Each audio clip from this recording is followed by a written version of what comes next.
Okay. Welcome back to the No Name International series of No Name podcasts. Today, we are having a guest, and with me today, contributing to the recording is Andrei Varusha and Alexei Starov. And we are having here a friend from Poland, Kamil Bojarski, who is quite a prominent figure in the Polish cybersecurity industry. Together, he's giving a talk at, I guess, largest at the moment Polish cybersecurity professional event. I know him from contributing to various international conferences at different capacities. And I'm happy to observe his trajectory through last couple of years. Mostly because he reminds me of myself, like slightly younger, more handsome, with a little bit more hair version of me. So yeah, I'm like looking in the mirror. Okay, Camille, welcome. Welcome, welcome, and yeah, first of all, thank you very much for the invitation. I've got to admit, I'm not following your podcast like episode by episode, but I did hear about it, and I remember listening, for example, to talk with late Ross Anderson. I guess a few months after he passed away, I looked up this podcast. Yeah, and when I saw the list of the guests you're having, like just from the first YouTube page. Halvar Flake was the last guest, and earlier Max Smith, Bruce Schneier, Ross Anderson. So I'm quite intimidated. I hope I will be able to be at least half as interesting as the guests you're having. The expectations are Oh, through the roof. I bet you So, will. I so bet you thank you will. very much Please, for having me here. It's a pleasure and of honor. course. Thank you for joining us.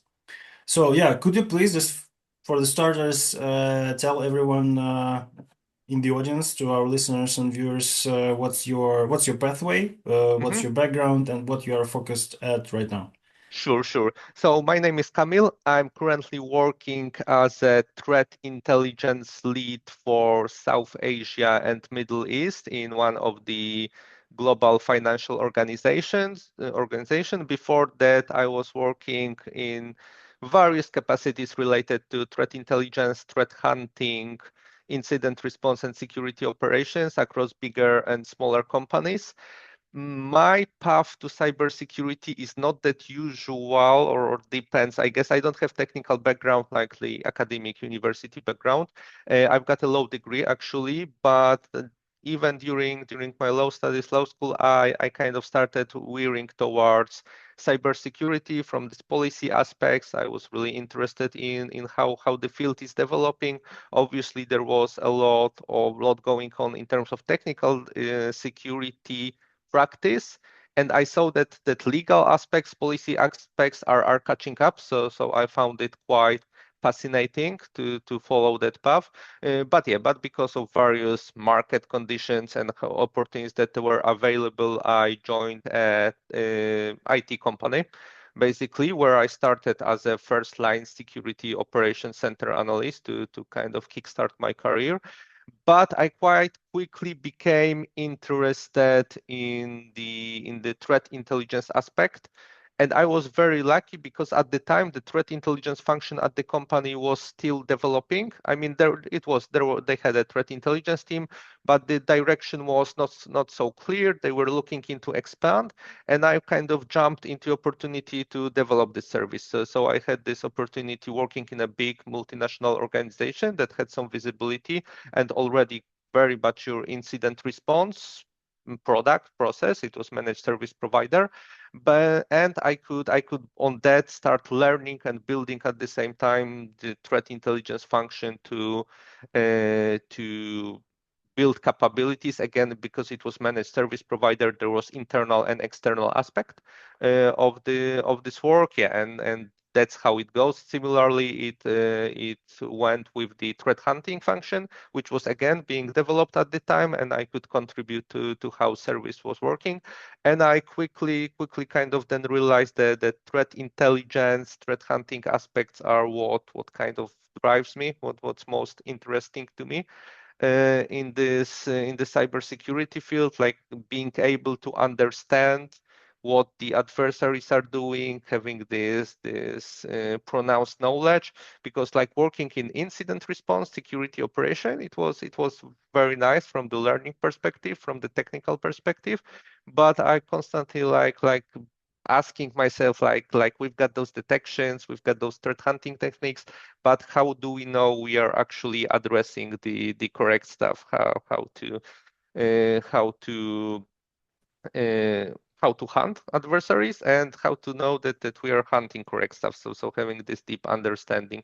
Of course, I will just make a quick like usual disclaimer that here I'm speaking only in personal capacity, not not representing official position of my current employer or previous organization I work on or any other organization I'm affiliated in.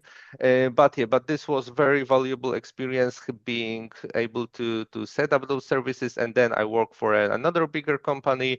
Then I work for a startup, and now currently I'm at this global financial organization. At the same time, as I'm in technical roles, I was driven towards those policy aspects stemming from my low background, but also seeing that I quite quickly realized that often perhaps technical people, cybersecurity people are putting too much faith, too much expectations regarding just the technical defense, like this notion that we can, let's say, out defend our way out of everything from the cyber defense uh, perspective. I don't think it's accurate when we are dealing with state operated groups and just basically state on state actions. So yeah, so I try to also develop in this direction. I was a virtual roots fellow, so European cybersecurity fellow, and just finished the fellowship in April this year, and this was very valuable experience being able to work with other fellows, with Max Smith, James Shires, who are setting up the virtual roots and developing it and having this bridge between how the technical stuff work, how the policy can be implemented. Mm-hmm. And also, yeah, I'd like to, as Vlad was mentioning, I'm speaking at some conference. I like to share and I like to exchange ideas because I'm quite aware how that I'm only seeing a small picture most of the time, even in terms of the threat activity that I'm focusing on. There is always more to uncover. So yeah, I try to speak on conference. I'm also from time to time teaching assistant for the SANS for 578, and I find this very valuable venue, not just to teach new folks, but also to learn something from the various backgrounds that they represent, the students who are taking the course and um, have this shared experience or just exchange ideas on how in different institutions, in different environments, threat intelligence works from the government to private sector, from smaller to bigger companies, and so on. Yes, so basically, I think this is my short introduction. As you can probably tell, the flair is in threat intelligence, and I think this is also what allowed me to combine those perspectives from the technical analysis to some bigger picture strategic operational view on what is going on there.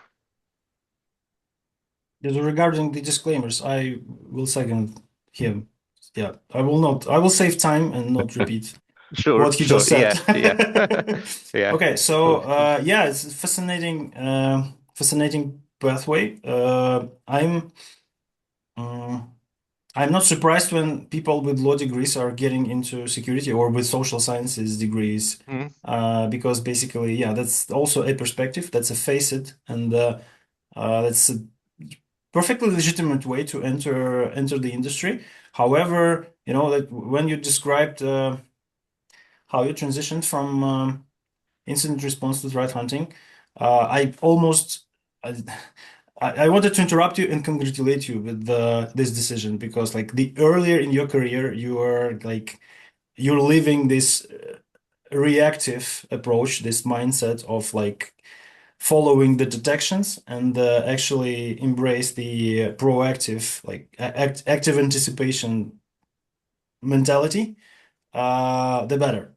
The more productive your cybersecurity career will be, I guess, because I'm coming from like the red team side of it, so probably that's not what yeah, proactivity, that's not what we lack from the very beginning. But like seeing how the industry, how blue teamers are stuck in this detection engineering, and then trying to recreate what actually happened, not basically uh, not having a stake in the game from the very beginning, right? Just from the middle of it. Yes, That's when I was starting, actually, I mean, the incident response, the security operation was kind of the default job, and I think for the very right reason. And when we look at mhm. the history of cybersecurity, when we go back to Mandiant and how it was incident response company Yeah. very much and so on, Hmm. yeah, I Of mean, course, naturally, we need much more incident responders than threat no, no, hunters. of course, but just That's of course. what I wanted to say one sentence is that when I was joining, I felt like there is this mountain of incident response going on, and now was the time to, take the shovel and start putting it on the other heap of proactive, like hunting, detection, like use the knowledge that we have to translate it Quite into quite understandings of justifiably adversaries. so. Yeah. Yeah. Yeah, I would also like to add on this transition between like threat hunting and threat intelligence. I think like for me as a blue teamer a bit more, it's also interesting, right? Because from my experience, different people can understand differently, like what is threat intelligence, what is threat hunting. There is also proactive threat hunting and so on and so forth. So what is kind of your vision? What is healthy? And especially maybe for companies as well, what is a healthy combination of threat hunting, threat intelligence, and maybe give some examples like what. Yeah, yeah. So Yeah. that's a great question, and yeah, I see it. I think Robert Emily of Dragos and also SARS Hmm. 578 had this idea. I think it was supposed to be his PhD thesis. Not sure if he finished it, but he had this sliding scale of cybersecurity investments, basically. So starting from the architecture and like basic controls, having the hygiene, and ending up at offensive operations.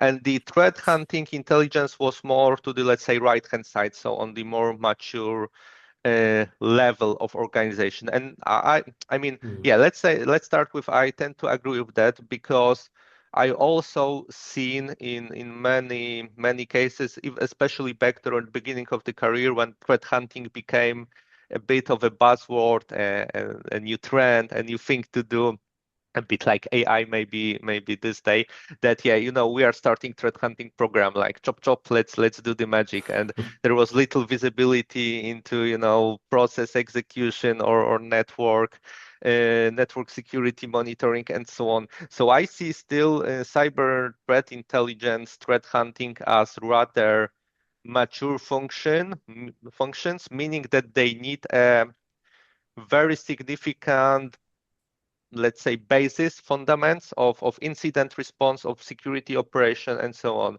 If you have good architecture, if you've got good incident response security operation capabilities, then by all means, like this proactive approach, analysis of adversarial activity, tracking groups that are relevant to you, probably especially, and then turning those into detection, like hunting hypothesis and so on, is a way to go. But yeah, but in terms of healthy relationships between functions, definitely not putting a cart before the horse, and again, having an intelligence capability when you don't have apologies, having this intelligence capability when you don't have enough information to start producing intelligence, to start actually cataloging, tracking groups in any way that will not be derived only from open sources, might not have so great return on investments for the company. And Mm. especially when we are talking intelligence about some state activities, intelligence on those well-established ransomware groups, you have to be realistic about how much you can actually add to the feeds, to the products you can buy. Because if you've got companies that are providing threat intelligence and they are sitting on top on the pile of incident response that they are doing every day and can actually provide you with meaningful conclusions, with meaningful observation about what they are seeing, like you're usually not gonna outpace just the volume and the quality of those feed, especially if you're a smaller company, if you don't have much footprint. Apologies, my throat is a bit itchy. If you don't have this kind of visibility, I mean, if your company is being attacked every day and you are doing this kind of observation every day, then sure enough, I would say go ahead and start producing, maybe even selling or sharing intelligence. But you have to be realistic about what are your options in terms of generating versus just ingesting and consuming. And Yeah, for threat you, hunting, this is a bit different because you can derive hypotheses from perhaps open source reports like the farreport.com and then stuff like this, and you can start testing how your environment is working, what you are seeing, perhaps even seen unseen activity because you are putting resources into those manual detection engineering. But intelligence is hard, I would say, from this perspective. Yeah, I wanted to chime in. Because when you said you have to be realistic what you can add to threat intelligence, I guess most of the, at least commercial sector blue teamers would really consume threat intelligence produced, right? Not produce their own. And you're absolutely right that most of the companies will be, well, if they have this practice, it will be a consumer. But I wanted to factor in also because your page is you have the domain counterintelligence, which is even one step further, right? And especially here, this word sounds more like state-oriented and more offensive because counterintelligence in classic warfare, I guess it's very offensive thing, right? Because you actually plant your own spies in like in the response, and then you attack wherever you can, preventing basically attack on you. And also it's state, I mean, flavored thing, but you always worked in the commercial sector, and I think there's somewhere the statement, either on your page or maybe in some of your talks, I don't remember, that nowadays it's this luxury that you can actually be in some state-like activity, but in the private sector. So yeah, if you can factor in your thoughts on how you see counterintelligence, how you would define it, where it's applicable, and so on. Yeah, sure. So that's a great point and great question. So starting from the domain, I mean, to be honest, I bought it when I saw it was available because I was kind of surprised that counterintelligence, top level PL domain is available, and it makes me look like some, national counterintelligence authority. But yeah, so a lot of this to discuss here. I'm not sure I would agree completely because from my perspective, the cyber threat intelligence practice is actually at core a counterintelligence. I mean, because since I started working in private sector in threat intelligence, to this day, I'm not running intelligence operation because my organization wants to fulfill some strategic goals and they need to, feed it into their operational plan. I'm analyzing activity of actors who are conducting espionage and intelligence and providing information, providing data or whatever the outcomes to thwart that activity. So I think essentially the threat intelligence as it is understood in private sector is this counterintelligence side. Now, of course, this is another debate, like how we define this counterintelligence versus counter-espionage. I think what you mentioned, like with placing spies, with interrogating spies, perhaps falls on this spectrum. But ultimately, I mean, even you can see it in Poland when recently there have been multiple reports on the state activity from various from Russia, from China, done joint with other countries. I think in Poland, military counterintelligence service is one of the key players in terms of analysis of this activity and disseminating, providing information. And yeah, I think it makes perfect sense because as the counterintelligence is about like catching spies in the let's say human intelligence realm, then it's no different in cyber domain, like we are catching the cyber spies, let's say. So yes, so it depends kind of on how you defined it and how you Yeah, but in the uh-huh. kinetic or real world, probably if you're just private company, you will not catch a spy to interrogate and so on. Yeah, But exactly. This is great point. So I wanted to Or like maybe discuss. you will, but you won't tell anyone. Yeah, I mean, yeah, that's what I wanted to like also mention, like 2 points. First, counterintelligence and cyber threat intelligence. I think we are still kind of having often, in terms of threat intelligence, kind of narrow view of the intelligence and counterintelligence, because we are focused on this technical aspect and trying to thwart activity by detection engineering and so on. But what I'm also interested in is this kind of more, let's say, holistic counterintelligence aspect. For example, I remember there was presentation, but I believe Mandiant, about incident response on APT29, and they were doing stuff because they would suspect that the attackers were looking into the calendars. They had access to Outlook. They were putting fake meetings kind of to kind of make them think that they are working when they are not, and stuff like this. So I think in terms of like true counterintelligence, the cyber community is often focusing just on this very much thwarting aspect. But about this deception, and I'm not talking about honeypots or anything like that, but for example, for like for example, having side communication channels where you would not be associated in any way with organization. So I remember, I think it was Grag who was suggesting, when there were leaks from the Democratic Committee in the US, to use Messenger.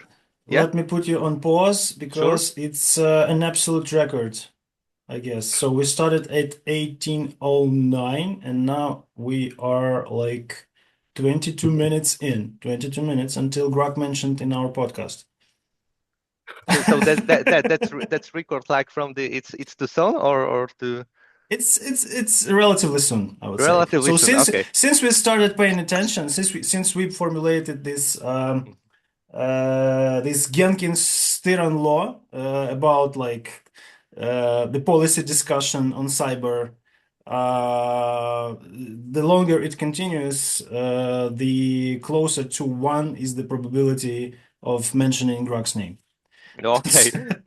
Yeah, so nice. Yeah. So It was quite uh, fast. Okay, yeah, so so Grok. so yeah, Greg, yeah. Have a good one. Like say hi to Greg. Yeah, but I believe he mentioned that for this Democratic National Committee, one solution to the leaks would be that they would have like mobile phones with Facebook Messenger app with fake identities. So even if this would get leaked, it would not be attributed to like chief of staff or anything. And yeah, and having this counterintelligence aspect from just making the intelligence unusable, I think is quite underdeveloped field. Now, Of so course. I won't lose I won't lose track of all the threads.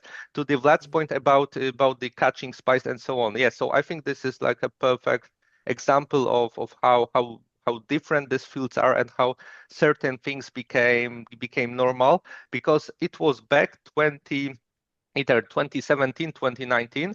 I was at Secure conference like organized by Polish CERT PL, and they had this presentation by FBI legal attaché from the US Embassy in Poland. And yeah, he was talking about the cooperation with the private sector, the FBI initiatives, and so on. And it was time of the APT-10 indictments by the United States Department of Justice. And my first question is that how is it that you're using APT-10, which is a name given by a private company? And yeah, and so the group was tracked by a private company, and now it's in this indictment realm. And like, what's your view that they are free to kind of, let's burn this intelligence if they wish, basically, and it's quite unimaginable if you would have a company and they would be running around Washington, D.C., detecting, I don't know, Russia, China assets and just putting a blog post like, yeah, those guys are, intelligence operators. And yeah, if we found them, this is the tradecraft, like APT human report. Yeah, and his response was basically like kind of general, that the private company, they can do whatever they want in terms of those kind of research publication. But I mean, it's hard not to see how different things are, like exactly as you mentioned, that on my blog, I mentioned that this is kind of unique opportunity that you can work for completely private company, and it was especially prominent, I guess, in the case of Mandiant, APT1, and all the things that stem from there, and actively work against the state actors. Like in terms of kinetic warfare, again, this is not something that you would expect to happen, or there might be now some let's say more involvement of private companies in production of military hardware, some PMCs, but I think definitely it's not on the scale that we are seeing in cyber and in this way that we are seeing. cyber is not a military discipline, and it's not like government prerogative, right? So for as long as private entities are facing this problem of cybersecurity, I believe we will have this intelligence, counterintelligence game played by private companies simply because otherwise it will all be classified, and private entities will not be able to benefit from those artifacts and results. So that's what I argue when I put forward this like concept of more proactive, more proactive basically role of defense, right? Because you cannot be proactive if you do not do intelligence, if you do not understand the strategy of the threat agent, you will not be able to proactively defend. You will be downstream everything the threat agent does because it's an agent. It has agency. It acts, and you only react. In order to shift the paradigm, you need to produce intelligence or acquire intelligence in some form, because otherwise you will be again like caged to this reactive approach, right? And we need to like broaden the concept of intelligence and counterintelligence in cyberspace, because like in human or like statecraft, counterintelligence is basically denying enemies like adversaries, right? Adversaries operational security, right? So there are intelligence operations, we need to stop them. For that, we undermine OPSEC, okay? What is OPSEC? It's like concealment, cover, and compromitation. We try to like reveal agents, we try to deprive them from cover, and we try to like correlate their actions in order to find who is cooperating with whom during like intelligence or subversion or sabotage operations, right? So that's what classic counterintelligence does, right? But in cyber, unfortunately, we'll have to do much more. We need to understand how those organizations operate, what is basically their MO, what do they do, like what do they do daily, in order to be more productive and efficient even in actively anticipating their actions. First, their targeting. Are they biased? Are they like institutionally probable like to target us? Are we in the area of their interest, right? Is their toolkit fit for our defenses in order to efficiently and quickly gain initial access?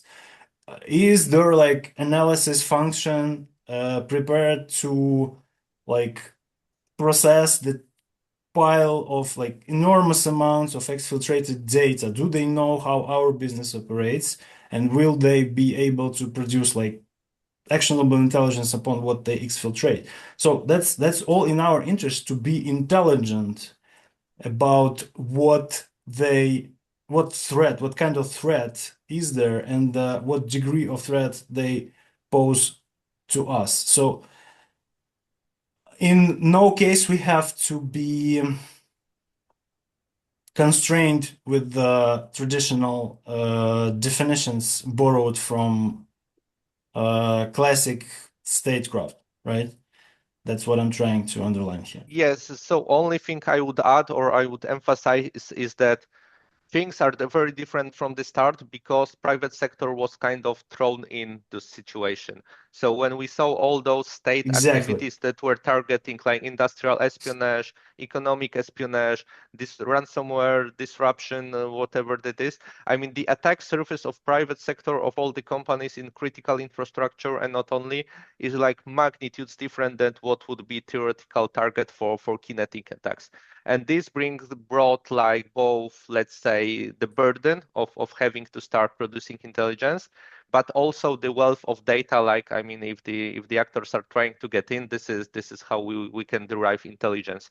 So in one way, I don't think there was any other possibility, like because simply this is what happened. The state actors started attacking the private sector, and the scale is just enormous. I think it was the FBI director who said that they are opening some China-related counterintelligence case every 10 hours, and probably many of those were cyber-related. So there are, simply There not are a lot of Chinese. yeah, not that many, people in the United States to handle in law enforcement or anyway I to was handle all quite those surprised cases. when I learned that the full staff of FBI is smaller in numbers than New York Metro Police. Yeah, and New York is huge, like.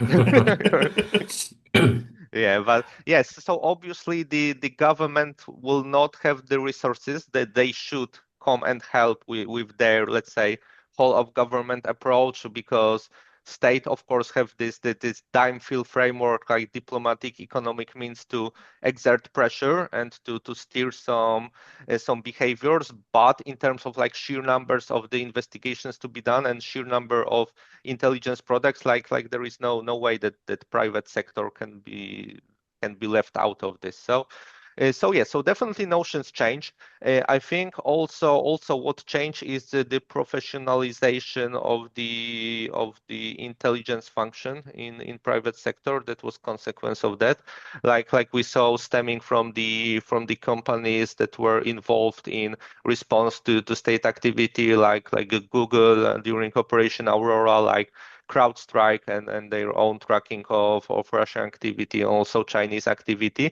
So, and because of the money that that was behind this, the ratio of the professional working in private sector versus government sector in terms of intelligence skills and cyber incident analysis, let's say, changed. So I think we are at this point, like there is for some time now no going back in terms of how those sectors have to cooperate. Because without the government support, there will be no visibility, let's say, into things that can Of come course. from the SIGINT. And from the private sector, there won't be this wealth of data that's coming from the frontline analysis. So yeah, so here we are, that if you want to And work yeah, on state activities, you can pick and choose which flavor you Yeah. want, basically. and you will have to believe me when I say it that when the crisis comes, the state is most interested in as many private individuals being well versed in these matters as possible. Oh yeah, absolutely. And as you mentioned, the Polish Cyber Command, and Yeah, how prior to yeah. pushing So we record, were we were we having were like talking discussions about about the who knows what, like, and the yeah, we Polish mentioned Cyber Cyber Command, and Command. they are heavily out in the community and recruiting. Just recently they started, I think, quite nice initiative.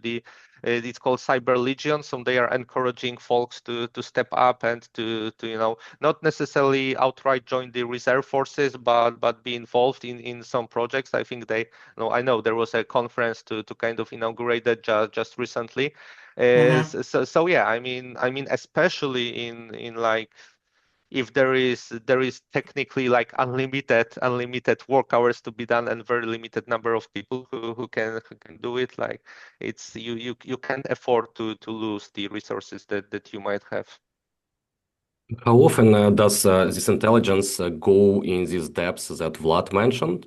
Because if talking about private sector, it's usually attribution, usually published blog, right? Some IOCs, maybe some feedback loop to detection engineering. But is there any understanding also from private sector, right, from your experience, that you need to kind of know who are those attackers, like really like persons, how their like daily schedule looks like and so on. So that's a good one, because there are multiple approaches. Like, I think it's what the main difference is, or the two main ones is what I'm call the threat actor based approach and the activity group.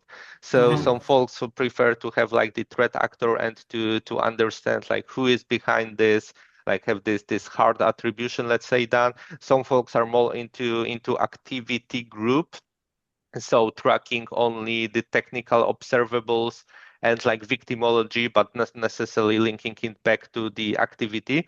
I mean, for private sector, I think it becomes increasingly important to understand the attribution, even if it can be achieved by just the internal means. So you might not be able to attribute the activity, but because there are resources there, like from the government side or from companies like Microsoft that have higher visibility and can link this activity, then you can perhaps mix and match what you're seeing in your environment to what's the alleged, what's the likely, let's say, attribution.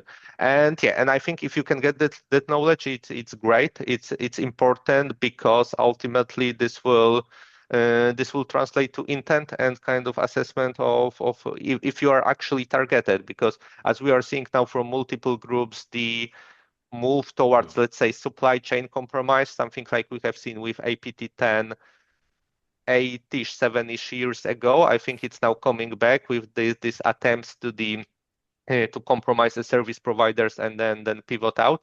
So yes, so even having knowledge, if this group is interested in your data or is interested in data of your customers, gives you much context in terms of the investigation, in terms of incident response, and so on.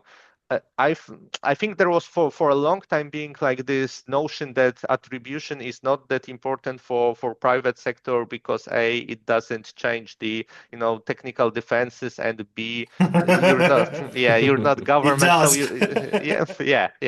so you can't do anything about it. But I think it was quite, let's say, immature understanding of how things will go. Like I know there were prominent and very smart people who kind of were on this side on defense, but given the complexity of the threat, I think you can't miss this this piece of a puzzle, like especially if you can. And now with the resources and cooperation between companies, and having these government initiatives, you can in many ways, and this can give you a lot to work on in terms of how you will stage defenses, how you will think about the threats that come, prioritization, if anything, of what's going after your networks. So I think also things change. I would say for the better for the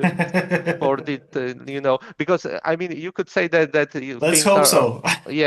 things are more. I think you could, like, from the external perspective, you could say things are worse. But I would say it's because we No. have more visibility now, and I'm not that's saying how things it. are worse. I'm not saying things are worse. I think that we are well positioned to at least like start uh very intensively like breaking these technical mentality constraints. I like to sum it up with just one phrase. S in TTP stands for strategy.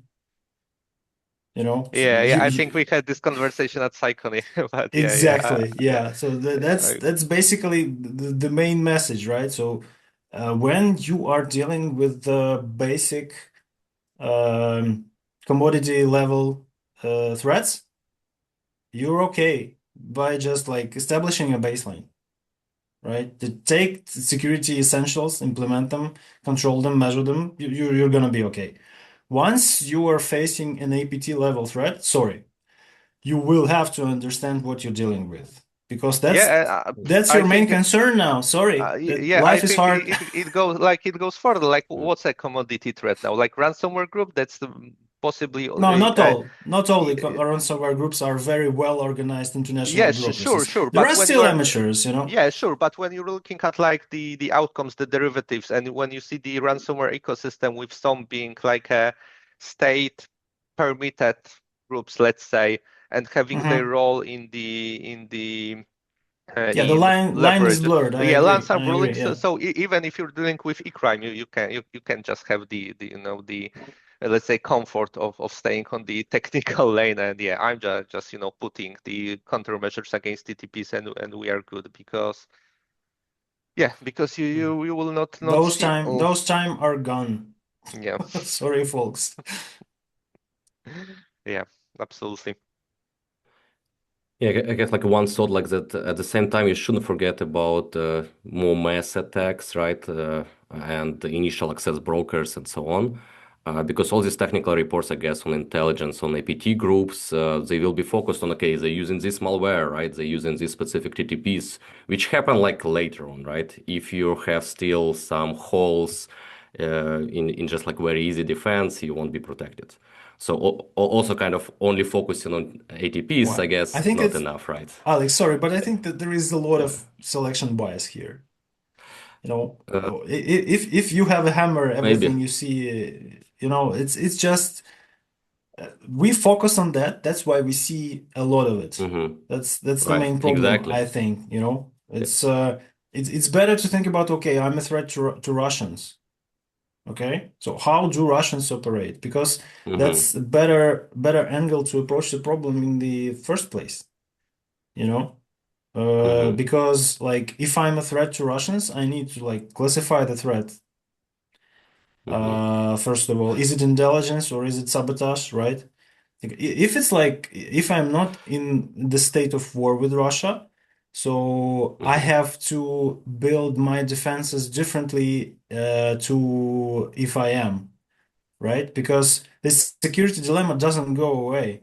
If you're at like non-war, at peace state, probably you are a target to intelligence operations, so probably you need to focus more and go deeper in order to reveal the threat, right? It will not Mm-hmm. reveal itself. It will try to stay concealed for as long as possible. That's how you need to approach things in the very first place. Yeah, Because but otherwise, you will never detect it because you will just think That's everything is correct. okay, I right? think Alex is not objecting to this, but Yeah, yeah. yeah, My point is that it should be cumulative, right? Like that you shouldn't be only focused on this Russian APT, right? And only on reports about this whatever malware they use. you should also Uh, have strong password and MFA yeah, No. Yeah, that's what I've started yeah. with. Like to prevent essentials some are initial bits or important. initial Yeah. access.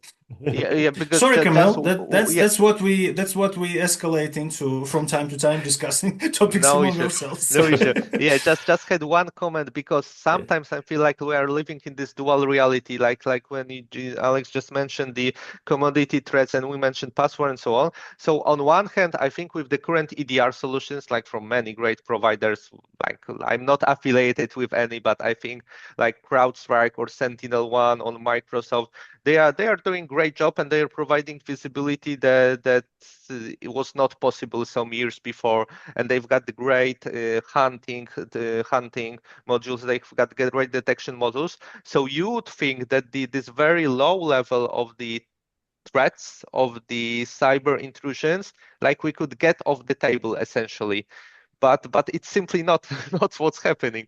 And I'm quite involved also in tracking the adversarial infrastructure and the networks used.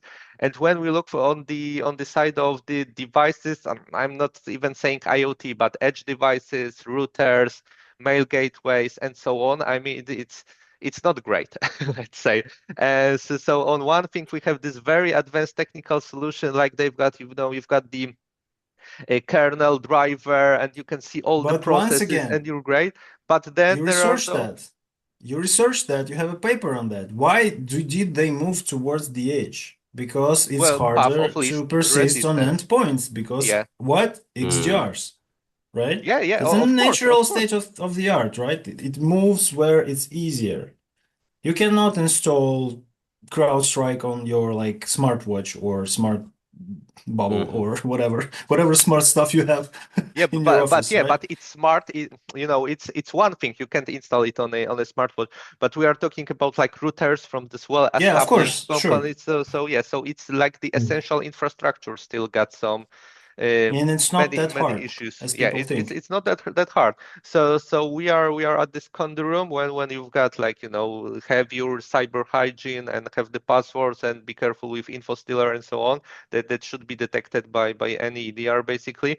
But then we've got also personal devices and perhaps the threats related to this. So we are at this at the same time like very very high level of technical defense and very low level, and we are like this threat intelligence for me is kind of navigating. Okay, so as you were saying, you were targeted by Russians, so they might do this or they might do that, and it does not mean that it will be all like super high technical level. It will be what Yeah, and you can add also like OT, right, or It'll this be what industrial works. systems, which Mhm. are kind of Just completely another game. Yeah. in another dimension, like separate universe, and usually in cyber sense, quite low quite yeah, Because basically poorly you're not allowed to protected. touch anything. You will void your warranty and support contract and whatever. Isolate and pray. Yeah, I mean, isolate is like try to isolate and Yeah, air pray gap through. and just pray the availability gods. That's a strategy, unfortunately, but it is. Okay, good. Good talk. So, what you're up to tomorrow? What's your talk about? It's day Give us after a sneak tomorrow. peek. Oh, it's day Yeah. after tomorrow, but this episode will be released like in a week, Okay. I guess. So you can Okay. say whatever you want. Perfect. No, Yeah. no spoilers here. No spoilers. So day after tomorrow, I'm at Oh My Hack. I will be at Oh My Hack, the conference in Warsaw, one of the I think bigger one in Polish cybersecurity community, and I will be talking about the involvement of contractors in state operations. So yes, so quite a lot of analysis of the because we had nice leaks from those various companies that were involved in the operation, and when we are talking about the attribution, about the understanding of the adversarial aspects, like I can't stop thinking about the example that I'm also providing there, like from the ISON leaks. So this company in China that was providing services to the to various government agencies, and also it involved outsourcing of intrusions, essentially that they were conducting intrusions, getting paid for it. There was this quite well publicized case that they managed to breach accounts, breach data of Jens Stoltenberg when he was still Secretary General of NATO. So so high level target by all means. But then when you go to the leaked conversation, the leaked communication they had in the there was in the leaks, it turns out that they breached him all right, but they couldn't sell the data because the customer was not interested and couldn't verify how they would use this, and basically they were left out there. So when I'm thinking also about the attribution, about understanding like those the very different perspectives that you might have depending on the picture you are getting. So if you would get like in the abstract this information, the breach against NATO Secretary General, you would think about the top APT team that's been tasked No. specifically for high level target. No, not at all. Like Bad targeting. Bad targeting, dudes. they essentially they missed their target. Like it was not Yes. required by customer. They are now sitting on this pile But of data they can isn't sell, and it's isn't completely it different. Yeah. isn't it the basis of China's like overall policy?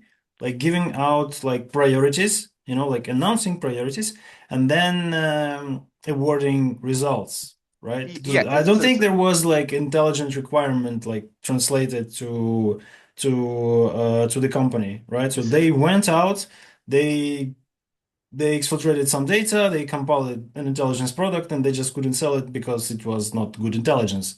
But isn't it the way it generally works in China?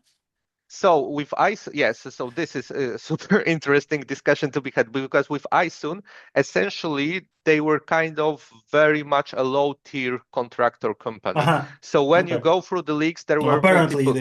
they have Yeah, not the best that, OPSEC in the world. Yeah, as you can tell, Yeah. there were many issues internally. The employees were looking for another jobs while they were at ISON. They once breached a company that was not on the target list, and then there was apparently cover up to not let it out and not let the handlers know about it. They were paid like some for intrusion into, I guess, Vietnam Ministry of Economy. They were paid like $50,000. So not not a lot of money for that kind of target. So there were a lot of issue with this. Um, and this represents like the spectrum of the companies because you had ISON, then let's say you had the Chengdu 404 that was related, I believe, to to APT41, and they had like US DOJ indictment, and it was like proper APT activity. Then you have the ecosystem of companies around Hafnium slash Silk Typhoon, I guess, and also the contractors who were working on this. So there is a lot to be discussed here. And as you sometimes consider China like this is a communist state, everything is controlled by the party. Like this is not true at all. This is No. Cyber market is super yeah, liberated. exactly. And there is this concept when the China started developing cybersecurity policy, like trying to steer the sector. There is this concept called Zhengze Xinxin. So this is policy first, or the policy drives the steering. Let's say policy as in the directives that can be issues like how the national priorities are set. And basically from those cybersecurity directives or putting the cybersecurity as a part of the national strategy, there were a bunch of initiatives. I think the most prominent, also I will be talking about this at the conference, is the cyber ranges. So there is a whole sector in China specialized in providing the attack defense simulation environment. And this, for example, drives the national CTF competition. Like the one of the biggest companies, Integrity Tech, is handling like around half of the major CTF competitions. And this serves both as the testing ground for the defenses, and for example, the cybersecurity law mandated that critical infrastructure providers have to do those kind of drills, so it driven the market growth. But on the other hand, it directly provides like the offensive capabilities because they are Of tested course. out there and so on. So this is like the dual pipeline. The government is providing funding, regulatory support, then private sector is bringing their guys, let's say, and they are doing those kind of developments in terms of offensive security, defensive security. It all converges, let's say, in terms of various APT groups. So yeah, lot interconnections in private sector, even if you would not think about it this way in China. It should be a great talk because you focus on the region and you present. I mean, yeah, there is. Actually, I caught myself with the thought that about region, that you introduce yourself now as responsible for Middle East, but we talk today about everything like Russia, China, Yeah. US, I but mean, not the that's Middle East. yeah, that's like my job. That's my job. What I'm responsible at my current position. But in terms of activity, like for this talk, for example, there will be also the analysis of NTC Vulcan and how they were in Russia, placed and when providing those tooling, especially I think interesting in terms of how they were providing tooling that combined or was supposed to test combining OT attacks and information operation. And this is something that, again, private sector observed. I remember Cyber WarCon talk by Mendian, who were discussing this GRU playbook on telegraphing success operations. So it all kind of comes together. And yeah, and Iran in Middle East is another different ball game because their approach to contractors and or to the cyber capabilities was mix again of the government side and, for example, the forums and the cyber ecosystem of grassroots initiatives that were then tasked and incentivized to go against targets. So yeah, I mean, a lot going on in different parts of the world, and yeah, and I the have a question. yeah, go on. Where is the borderline? Where is the threshold of actual state activity in China? because I'm almost convinced that Salt Typhoon as an intelligence operation most probably was outsourced, but Volt Typhoon probably was PLA as like a Hmm. preparation of operational Intelligence preparation, environment, yeah, of a battlefield, yeah. Like, is there like a policy defined like threshold? So You do not do this, you do only below the threshold stuff. yes, so I don't think so at at the stage of like general directives. I think it's inherent to how the contractors are tasked. So, for example, when we are talking about the Volt Typhoon, yeah, I'm not Mm-hmm. sure, like off top of my head, if there were links to any contractors Mm-hmm. or related companies, but definitely like the Flax Typhoon was related to contractors, and I think Aquatic Panda as well. I can't recall now, but it's in terms of espionage operations, it's like whole spectrum. I'm not sure about, as you are mentioning, intelligence preparation of battlefield, if this is something that PLA want to be exclusive in, and if so, if it's because of OPSEC consideration, because they want ISUN to be involved in such Yeah, operation, I or bet. because lack of trust or lack of capabilities. But I think the borders come more from the tasking and from the, let's say, project management on the contractor side. I'm not sure. I'm Mm-hmm. not privy definitely to like the doctrine It's not or the at this point, policies. but at this point, it's not possible to reverse engineer it Yeah, from the yeah, public policy. yeah. Okay. Okay. So what do you think about this doxing of an Iranian group that, aside from like normal cyber APT and OSINT and information operation stuff, ran a kamikaze drone unit? Yeah, so yeah, I'm just actually, yeah, I'm in the middle of those leagues right now, and I think yeah, it's nothing new to see moonlighting of operation. It goes back again to some groups like on the, of course, a different scale, but I think again Mandiant with APT-41 or Fire. I then mentioned how they were mixing the financial motivation and espionage. Yeah, but yeah, I mean, it depends, especially with Iran. I would say it's a bit eclectic in terms of how they are because the capabilities are, or the resources are, in general, smaller. It's Mm-hmm, mm-hmm, also more, they need to be more agile in terms of who is doing what. So I mean, again, I have to dig more into those leaks mm-hmm, to make okay. some informed Mhm. assessment. Yeah, but I would say like it's more expertise driven, I would say. Like if they were capable of running the drone operation, No, then yeah, it's my take on that is very simple. The Western analysts are like making jokes of them because it's like very unnatural in the West to like everyone do everything. But in the end of the day, if the guys are so good at cyber that they could actually produce like targeting for drones, but maybe they're not that capable to sell those targeting packages then to like legit drone operators. So maybe just in the end, like the government, like whatever management they have, just decided to give them that yeah, yeah, mandate and yeah, capabilities. yeah, You go exactly, and try exactly. it out. Like Maybe you will be efficient. Why not? You yeah, know? exactly. Like if you don't have also, yeah, also about the presentation, I will be talking not only about the Eastern side, but how it kind of is evolving in West. So Mhm. I'm starting basically from how at NSA, I dig down how they had different badges for contractors. So like different colored badges that designated if you are employee at NSA or if you are a contractor. So it's not new to get involved, folks. But I think there was this very much, let's say, reservations against mixing the private sector into offensive capabilities. And I Mhm. think this because of, let's say, rule of law consideration, because of having this government monopoly of violence policy and so Monopoly. on. Monopoly on cyber force. cyber State weapons. monopoly on cyber violence. Yeah, something like this.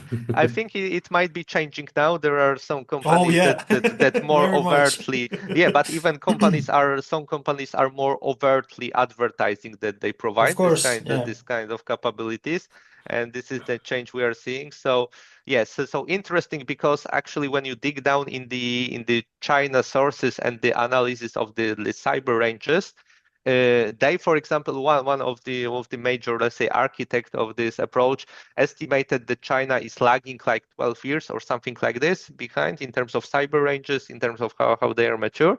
But then I mean it's not, yeah. But then when you look at That's not what I would agree with. Okay. maybe he wanted funding, but what was but no, Okay. I think it can be true to on organizational level and the technical sophistication, but then when you But have this operational overt. sophistication eats technical sophistication. Yeah, but in terms of like not only offense, but those cyber ranges and Yeah. the preparations of cyber offense operations. But now perhaps West will become more overt, and it was the assessment based on the visibility and what's like how the market looks like, for example, in terms of the Yeah, solutions. that's all interesting and very like up to date, like very actual topics. But what's up with Poland? What's going on? I don't know. Maybe Andrei will be a better person to interrogate you on that. But like from my side, everything looks quite dim. Quite. Uh, I'm not like a pessimist Hmm. in the question when it comes to Europe's like overall readiness to fight, including cyber. But I'm a skeptic, I would say, Hmm. right? So Hmm. what do you think about like overall European policy? Does it shift towards more like proactive and aggressive stance, or is it still deep into again like exercises, readiness, Yeah, private I public think cooperation, all this kind of stuff, building I resilience instead of like actively gaining operational experience. But you know Yeah, what I so of mean, right? course we won't have like visibility into what's actually going on. From the external visibility, the priority is on readiness and perspective, I think, for multiple reasons related to how Mm-hmm. also West want to be perceived and very much avoid or be seen as a defense force, as NATO being defense alliance, not adding to the any provocations that might occur and so on. In terms of, I mean, and the efforts for cyber readiness in Poland definitely are showing, as we discussed this Cyber Legion initiative, or how the Polish cyberspace defense forces are trying to gain resources, are active, how what the sharing of data in coordination with agencies from other countries. On the offensive side, I mean, I don't think we have visibility. I don't think we have major examples. I would expect that at this stage the offensive operations are probably mainly, if any, the preparation of battlefields. Like I would expect Mm-hmm. that quite a few intelligence agency would be, and military also would be tasked to, like, if stuff goes down, to be able to contribute to the disruption effort, let's say, of the forces. But it's hard to make educated guesses on the extent or level those. I think what also the Russian invasion of Ukraine showed that still the kinetic warfare is, let's say, orders of magnitudes just more, let's say, impactful than cyber operation. And still, given the level of disruption from the attacks against critical infrastructure, Mm-hmm. even the coordination of attacks between cyber and the kinetic, I think the West Europe is concerned with building up the traditional defenses. I mean, in Poland, it's very visible with the spending on the equipment, and yeah, just expanding the army and the armed forces that we have. Of course, this suffers from the usual issues with having the stakes in it. So as we are seeing, let's say, less involvement from Portugal or the issues with the countries to the west of Russia. But yeah, so I think it's answering your question. I think it's mainly readiness at this stage. I don't think West wants to, especially as the also now negotiations are going and so on, be seen as this, putting another incident to be negotiated about, let's say, so that we are very defensive, peaceful, and we are trying to contribute That is to very it. sad. But Yeah, at the least rest. at least in Poland, they don't underestimate the threat from Yeah, I West. mean it's hard for Yeah, Poland of to course. underestimate. Yeah, after the week before last, it's I Yeah, don't think yeah. it's possible. I was traveling the other route, and I was like 4 hours late when I started thinking that probably I should have like first traveled from what's the place? Rzeszów, right? From Mm-hmm. Rzeszów to Warsaw and then to Prague. Mm-hmm. But then I heard the news about Yeah, the sabotage of that exact line, the train line that, perfect. that Yeah. would take me to Warsaw. And I thought, yeah, 4 hours delay is not that big of Yeah, a not that problem. big deal. Yeah. I mean, Yeah, but even before, like we had those artsons that were yeah. attributed to Did you read saboteurs. this Politico piece on different policymakers, at least in like Brussels on the European level, Mm-hmm. being ready to take like more proactive stance, let's say? Like, but they are talking about like reacting to Russian sabotage in terms of like snap exercises in Poland and Baltics, right? And even probably offensive cyber attacks, which I see as a like major shift in thinking about stuff. Because for me, cyber is like inherently non-escalatory domain, and you basically can do whatever you want in cyber and just then like enjoy misattributions all around. It's why Yeah, not? but yeah, I mean, At least you will gain some operational experience. Yeah, You maybe know? that's why they mentioned cyber specifically, because they understand that Yeah, probably. Yeah, yeah, yeah. yeah, it's the lightest offense possible in sense. Well, if they would It's change the way, way below the offense definition in international law, right? It's like, yeah, yeah, because you mean non-escalatory from like practical aspect, or let's say norms as. from empirical observations. Yeah, Okay. yes. So I think the threat here is that yes, but the West got, because of the digitalization, because of how our society is working, got much to lose from retaliatory. I mean, I don't think the Russia would care much for the attribution, to be very Oh, precise. of course, of course. And with what we've seen with just ransomware groups and like the United States Colonial Pipeline, JBL, and so on, there is hesitancy about this kind of direct destructive But again, responses that can look, that can be. they are non-discrete in what they target, right? So if you're thinking about being targeted in a retaliatory action, then maybe it makes sense. But overall, the chip will get you, one way or another, you will be a target, either of like state not encouraged but tolerated ransomware groups, or directly by state-sponsored or state-coordinated contractors, right?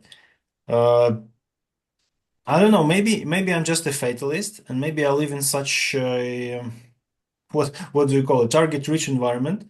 That I'm quite tolerant to the idea that one way or another you will be a subject to cyber conflict. So why not enjoying the advantage of initiative? Mhm, You mhm. know, Yeah, just yes. from a purely theoretical perspective. So, from my point of view, there is this hesitancy might also stem from very down-to-earth political factors of who is gaining popularity in Oh, European that's a polls. much more practical explanation. Yeah, Thank you. and then the government does not want to be seen like, to provoke, let's say, provoke Yeah. Russia, and For then as that long have, for as long as the party of peace like yeah, is more like popular, let's say, right? The populist agenda will not include any offensive action. But when we Mm. get a situation as like I don't know in the US, for example, right? That shifts the Mm. agenda momentarily, right? So offensive cyber operations are like preferable. There is like reshuffle of advisories in the White House and like prominent figures in the area in this like field of the industry thinking like that are gaining yeah, but positions of trust and yeah, decision making. that's I think also interesting. Yes, but is it so? I remember the first Trump administration when John Bolton was still national security advisor and was on better terms with Trump, and he was, I believe, quite loudly advertising the idea of stepping up the cyber operations to impose cost, let's say, but not sure it But it's even matter. more so nowadays. Yeah, but is it materializing? Like this is United States conducting this kind of? Will we ever know? Yeah, will we ever know? Yeah. But Right? there is no, No, for example, given the appointments, mhm, I would I would derive which a appointments? conclusion. JD work, Emily Yeah, Goldman, right? You know, yeah, no, yeah. I I would was also thinking I would about. assume that something is going on. Yeah, something is going on. Yeah, but when you look, for example, like I mean, it's hard to gauge the intent of the current U.S. administration. But given let's say, given for example, Elbridge Colby is in the Department of Defense, Mhm, and mhm. given your assertion that cyber is not escalatory, would we see something, for example, in terms of Asia Pacific theater? Like I would expect by this point, basically. Not sure, what are the equities consideration, Anything, but yeah, but it would anything would be tolerable enough after Voltaire, you know.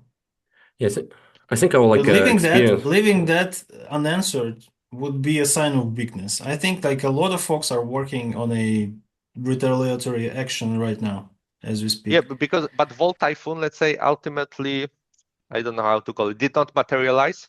I mean, there was a staging, but there was no disruption. So if the same is The happening, let certainly, let let but let me maybe rephrase it like this. So the part of Volt Typhoon that was discovered did not materialize. Okay.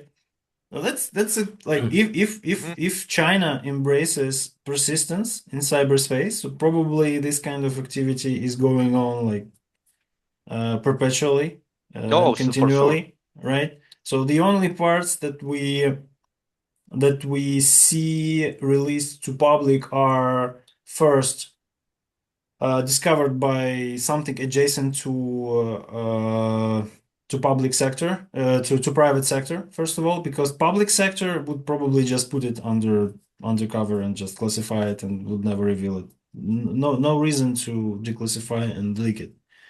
Just why, right? Is it in Yeah, I feel public like interest? No. Is it in the national security interest? No. So why?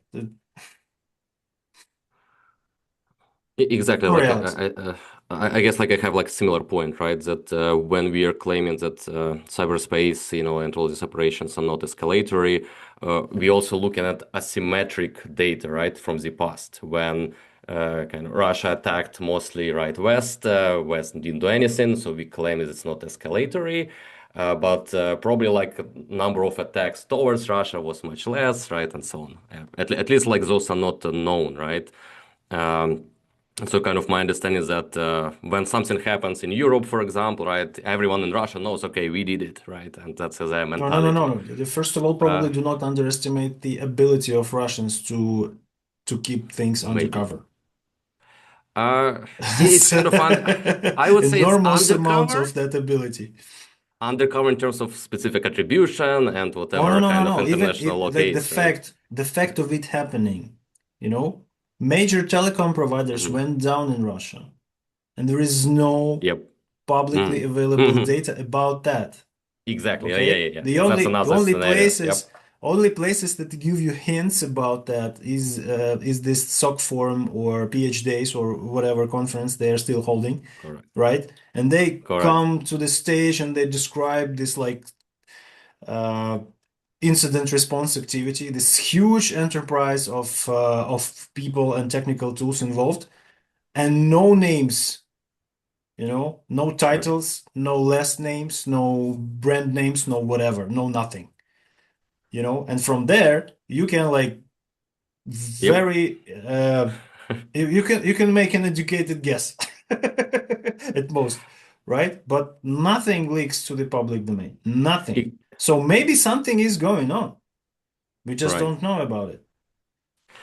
And I guess like on the West side, right, if they do such operation, for example, I guess Ukraine will definitely acknowledge we did it, right, and so on. But from Europe point of view, I guess they kind of how they can use it, right? Politics, how they can use it. Okay, we attacked Russia, right? They probably will be scared about No, that as in terms of Kamil legal. said, it Yeah. can be political and Yeah. popular, Exactly. Yeah.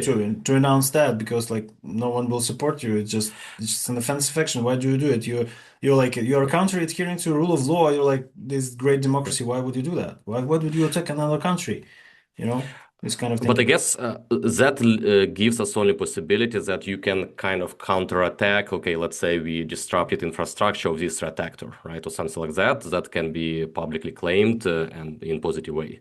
Yes, so I think that was You what will win was my vote, happening. but it's very hard to sell it to the general No, public. I think that one was actually quite of sold successfully Yeah? because it was Internet Research Agency that was disrupted, and then Task Yeah, Force yeah. RS for the I mean terrorists are, let's say, easy target for political points.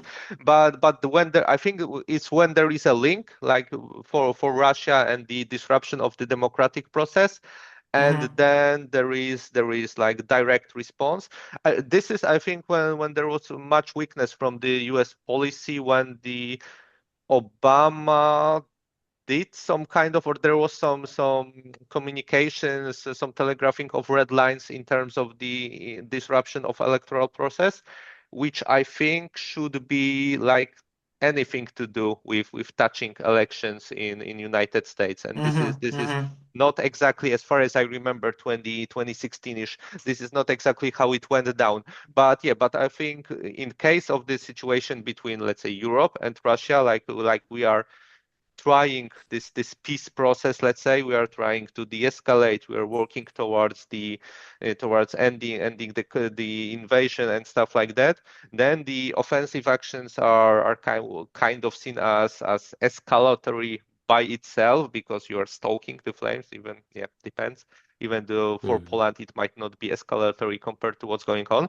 But what we have seen in United States, when there was like cyber interference and the cyber interference other side followed, I think it's much simpler to do.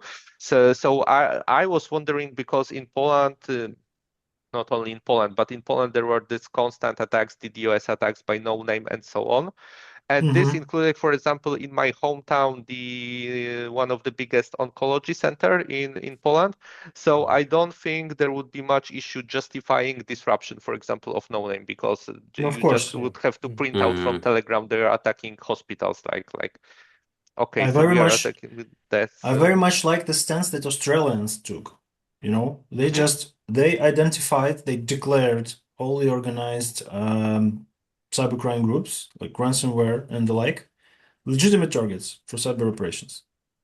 It's a great way to gain operational experience. That's the first and the most useful way of applying such kind of policy, I guess.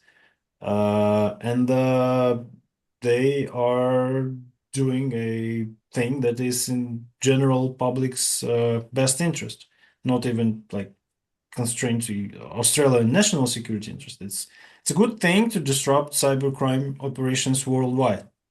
Yeah, so but then it goes back to like deeper, or let's say higher level consideration regarding the nature of state activities, because you are again mixing the military with law enforcement, and I think this is inherently Oh, seen. that's not military that's doing it in Australia. I think it's ASD's mandate, so it's like intelligence, counterintelligence stuff. Yeah, but still, like foreign intelligence agency getting involved in law They're all enforcement civilians. They're all No, but civilians. yes, still civilians for sure. But it's like, No, I get what CIA is you're civilian. But thinking. if Yeah, if of you course, task of course. CIA with going after criminals, then things change.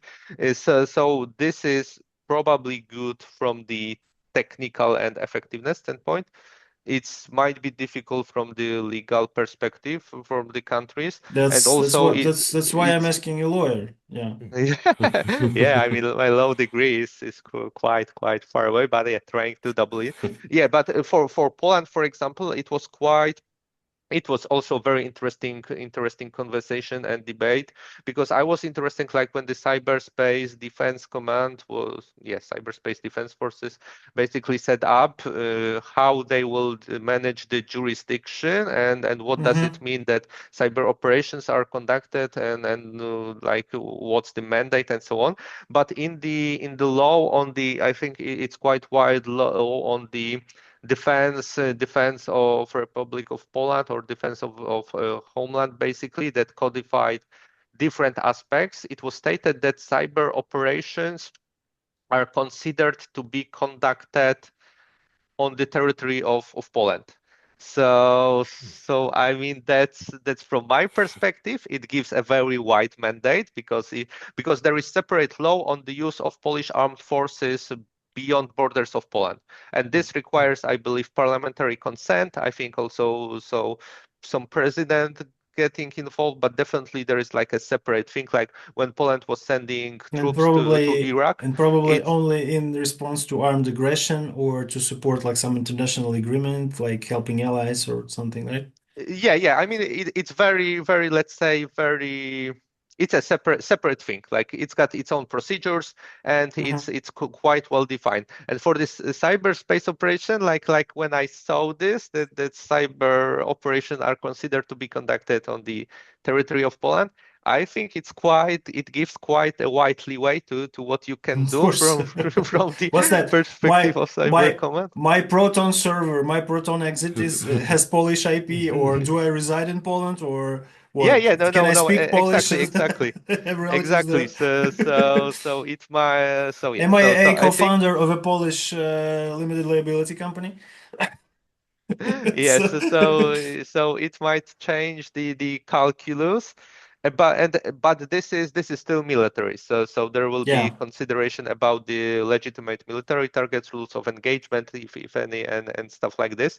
But for the going after, yeah, I think going after cybercrime operation, this is way more complicated and interesting discussion. Definitely, United States got much experience with using military in various angles against like the terrorist group, against maybe now cartels in Mexico, and discussions about legality are to be Not heard. joining international conventions as a state policy, Yeah, pretty much. So yeah, but in terms of In contrast to Russia's joining, signing, and then not adhering to international conventions. You can't have it all. But in Poland, like for the intelligence agencies, mandate is also, of course, set in law. And so in Poland, in terms of criminal procedure and the adjacent activities, you've got, not sure if that's correct translated, but you've got like the operational activities, which are like surveillance, let's say espionage, stuff like this, and you've got criminal procedure activities that are used, for example, so the wiretapping can be done through criminal procedure or as part of this surveillance.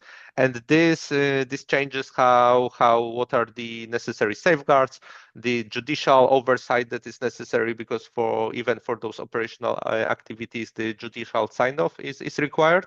So, for example, if you would like to go for groups in different countries, what would be the judicial authority jurisdiction to sign this off? So their consideration on the level of safeguards and the how law specifies it.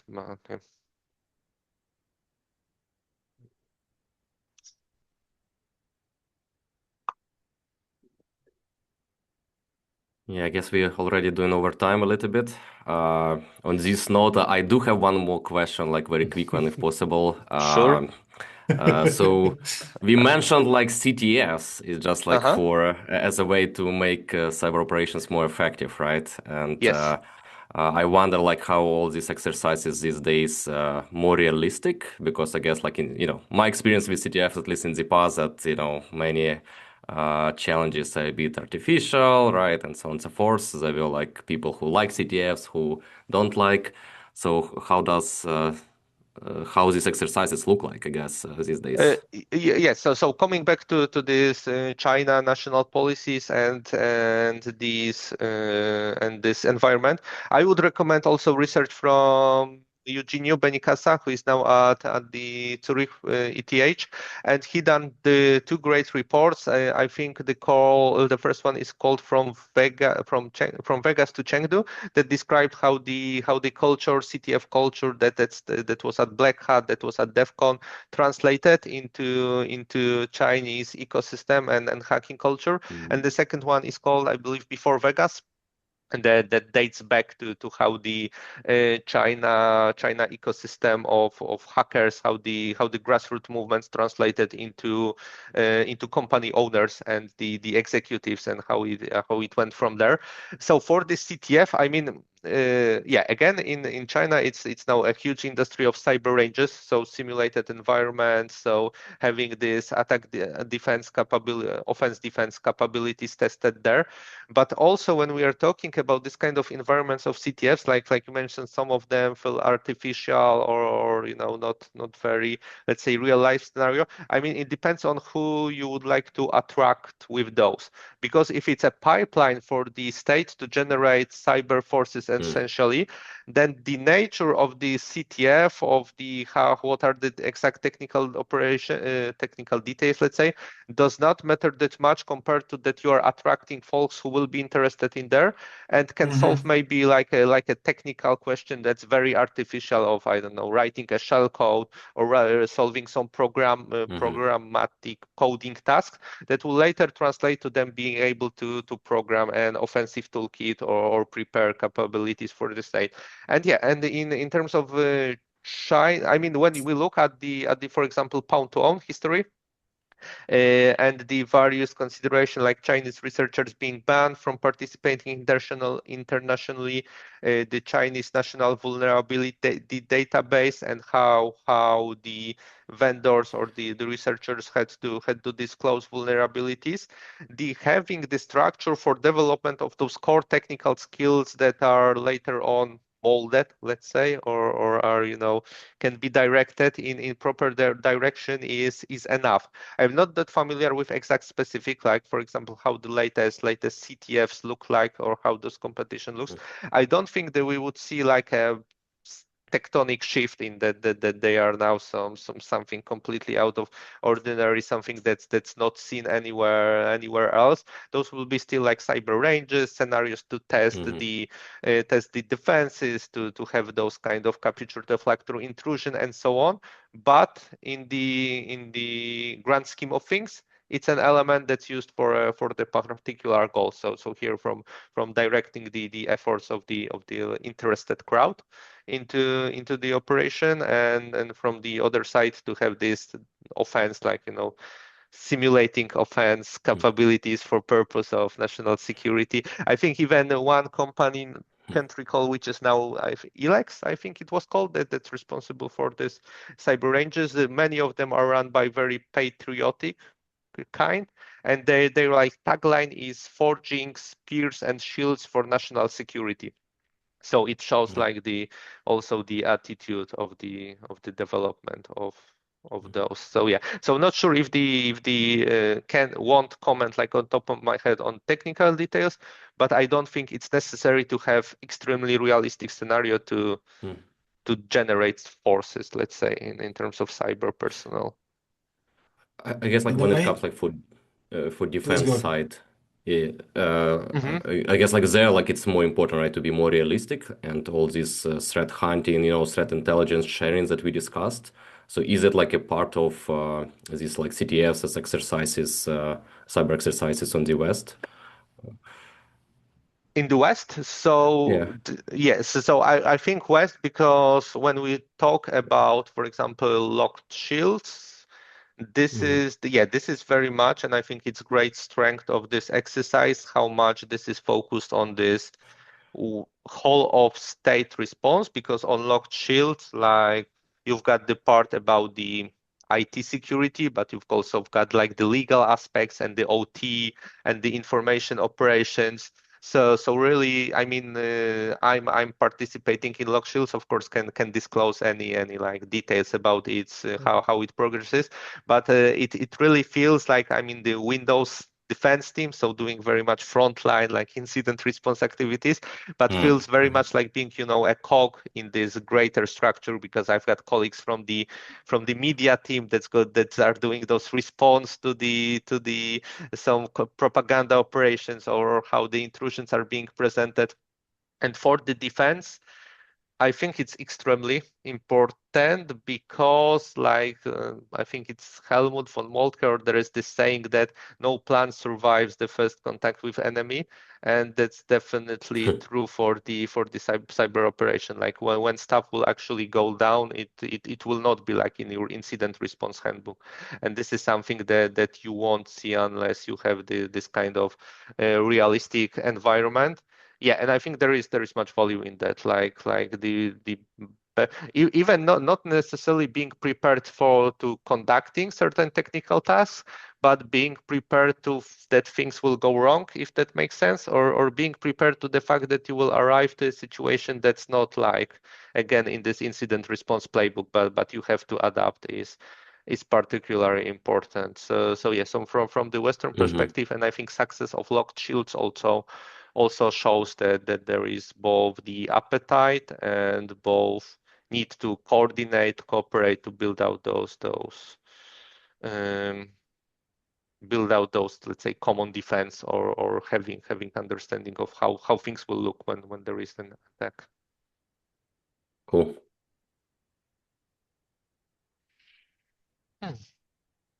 So I think like the only thing like we didn't mention AI during this podcast, but I Okay. guess we don't have time. Don't even So So that yeah, may yeah, be yeah. another big discussion. This long lasting feud between uh, Kimmel and Matt Damon.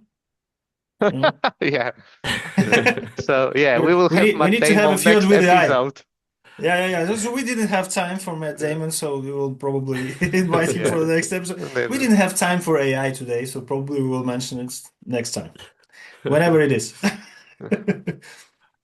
Yeah, I think like jumping into AI would open that can of worms, and we will have to spend at least the same Another amount of podcast. time on discussing that. But yeah, on that, I think that's enough. That's more than enough. Thank you very much for sharing your perspective, and thank you thank you very for much for joining having us. me. Yeah, I And hope please so. have a lot of fun tomorrow on stage. Share your perspective, share your experience, share your bright insight, and yeah, good luck. Good luck overall Yeah, with the thank talk. you. Say Thank hello you. to Oh My Hack and I everyone will. there. I will.